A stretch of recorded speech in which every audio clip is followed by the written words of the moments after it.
There's a famous experiment where researchers showed people a video of two teams passing basketballs and asked them to count the passes. About half the viewers completely missed the person in a gorilla suit walking through the frame.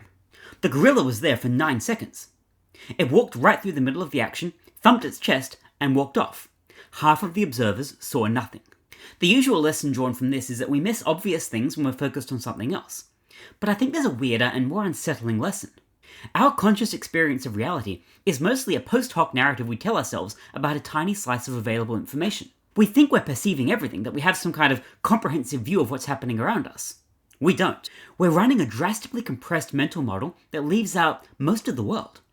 And we're completely unaware of what we're missing until someone points it out. Now add the internet, add algorithmic feeds, add 1,000 different people all trying to direct your attention toward their preferred gorilla. Add the fact that attention is now a commodity being actively traded and optimized for, with billions of dollars behind figuring out how to capture and hold it.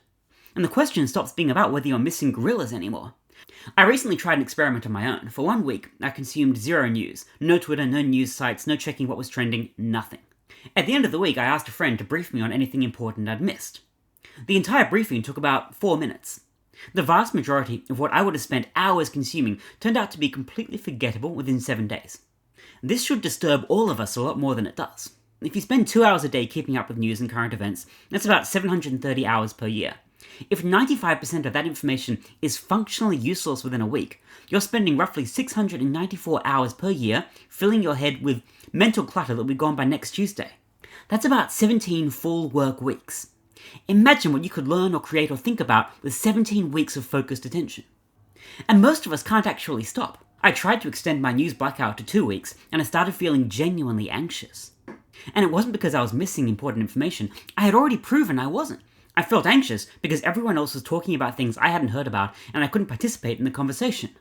Our information consumption isn't primarily about learning. It's about social coordination and blending in. We need to know what everyone else knows, so we can signal our tribal affiliations and engage in the appropriate amount of outrage or celebration. And this is probably adaptive in some ancestral environmental sense. If everyone in your village is talking about the tiger that was spotted near the waterhole, you need to know about the tiger. You want to know about the tiger. Unfortunately, our current information environment has hacked this instinct completely. There's always a tiger. There are infinite tigers. The tigers respawn faster than you can possibly keep track of them, and most of the tigers are either imaginary or happening to someone else on a different continent. When we talk about thinking clearly, usually we mean something like this: forming accurate models of reality, making logical inferences, avoiding cognitive biases, that sort of thing. But there's a prior question that often gets ignored. Clear thinking about what? You can be the world's most rational person, but if you're spending your cognitive resources on an endless stream of tigers that don't matter, your clarity is being applied to noise. The truly valuable skill isn't becoming a better thinker in some abstract sense. It's becoming better at deciding what to think about. And this is so much harder than it sounds. The default is to think about whatever is in front of you, whatever's trending, whatever people are arguing about. But the things that end up in front of you are there because they're optimized for engagement.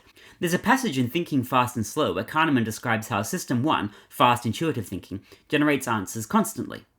And System 2, slow deliberate thinking, mostly just rubber stamps them unless something seems obviously wrong.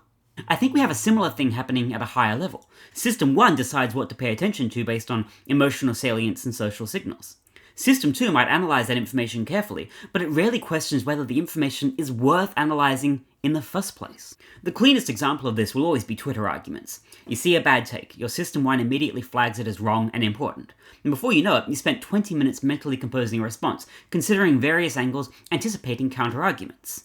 You might be thinking very clearly about all of it. You might be absolutely right, but the entire frame is wrong, because the argument doesn't matter. The person who posted the bad take will not be convinced. Nothing will change.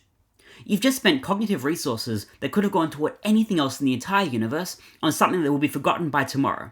So what would it mean to get better at the meta level, at choosing what deserves thought, rather than just thinking clearly about whatever presents itself? I think we need to develop explicit criteria.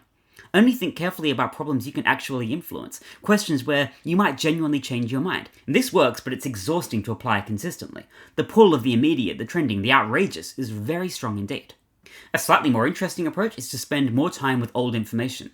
Read books written 50 years ago. Read things that used to be urgent and controversial and are now settled or forgotten. This calibrates you to how little most information actually matters. Reading a political analysis from 1974 is like reading someone's frantic play-by-play of a game where you already know the final score. You can see exactly which parts were worth paying attention to and which parts were noise. Spoiler alert, almost all of it was noise. The real solution might be accepting that you can't think clearly about everything, so you should think clearly about almost nothing. Pick 3 to 5 things that genuinely matter to you and your life, and understand those deeply. For everything else, have a rough heuristic, admit your ignorance, and move on. This feels like giving up, like admitting defeat. But there might be an intelligence to strategic stupidity.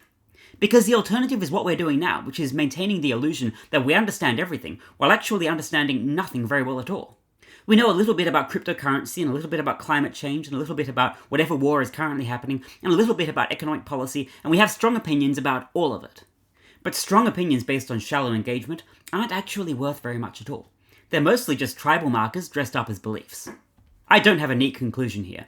I still check Twitter too often, I still get pulled into arguments that don't matter, I still have the anxiety that I'm missing something important, even though I've repeatedly proven to myself that I'm not. The information environment we've built is genuinely adversarial to clear thinking, and opting out completely isn't realistic for most people. It's not realistic for me. But maybe just recognizing the game helps. Maybe understanding that your attention is being actively harvested, that most of what seems urgent isn't, that the gorilla is usually a distraction. Maybe that's enough to take back some small amount of cognitive autonomy. Or maybe we're all just doomed to spend our lives counting basketball passes while the world walks by unnoticed. It's hard to say.